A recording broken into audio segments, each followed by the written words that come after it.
It's an activity that most Americans don't like doing, myself included. A Pew Research study found 56% of Americans hate or dislike filing their taxes, saying it's too complicated and inconvenient. Many say they don't like how the government uses tax money or that they simply pay too much in taxes. But Benjamin Franklin likely put it best, saying, quote, in this world, nothing is certain except death and taxes. Personal finance expert Ted Jenkin is here to talk taxes and answer your questions. He's the CEO and founder of Oxygen Financial. First question, are you part of the 5% that apparently loves it? I love it. I love filing my taxes. We found them, yeah. Well, first question, we want to start with one from our viewers that they shared on our Scripps News Viewer hotline. Let's take a listen.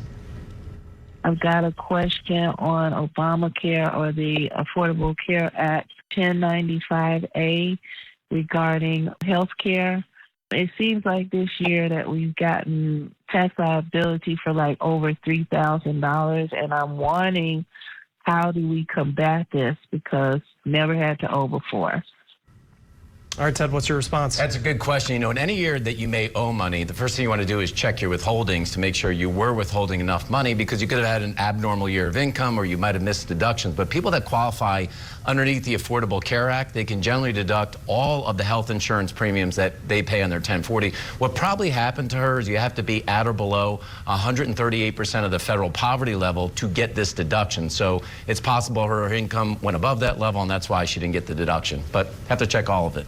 Okay, so we know the pandemic changed the way a lot of Americans work. So here's another one for you. What can I deduct if I work from home? Wouldn't everybody like to deduct everything, right? But if you're an employee and your employer's paying you as a W-2, you generally can't deduct very much at all. No. But if you're a 1099 contractor or a small business owner, you may be able to take a home office deduction.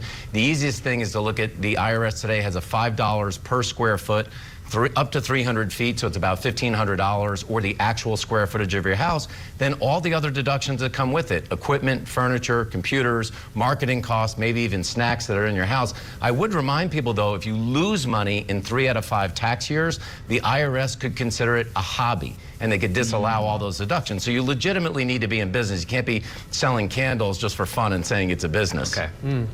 Here's another one. What if I filed my taxes and then later found deductions that I missed? This happens to people all the time on both sides of the aisle. So generally speaking, the IRS allows you to file an amendment. And you really have 3 years after you file your taxes to file that amendment, both at a federal level and a state level, because you could have it on both sides, or 2 years after you actually pay the tax. So the easiest thing to do, go back, make the correction, file an amendment. The IRS will give you interest if they owe you money. What are some of the most overlooked tax breaks? Well, there are a lot that are out there, but let's remind people that 90% of the people out there use the standard deduction. So we really get tax breaks or things like non-cash charitable contributions. For years, guys, I've been using something called satruck.org, which is Salvation Army's website to tell you what's the low value and the high value if you're going to donate something.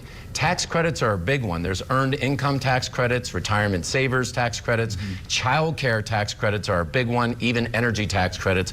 You want to look at all of those, student loan deductions today for interest if you qualify for that, and of course any other business deductions. So those are all good ones to look at. All right, Ted Jenkin, CEO and co-founder at Oxygen Financial. Ted, always a pleasure. Yeah, thanks, guys. Thank you. Well, we're talking taxes here on Main and Wall and answering your questions all week long with Ted. Let us know what you want to know. Post your question on X or Instagram using the hashtag #TalkingTaxes, or call our viewer hotline. It's toll free at 1-833-4-SCRIPPS.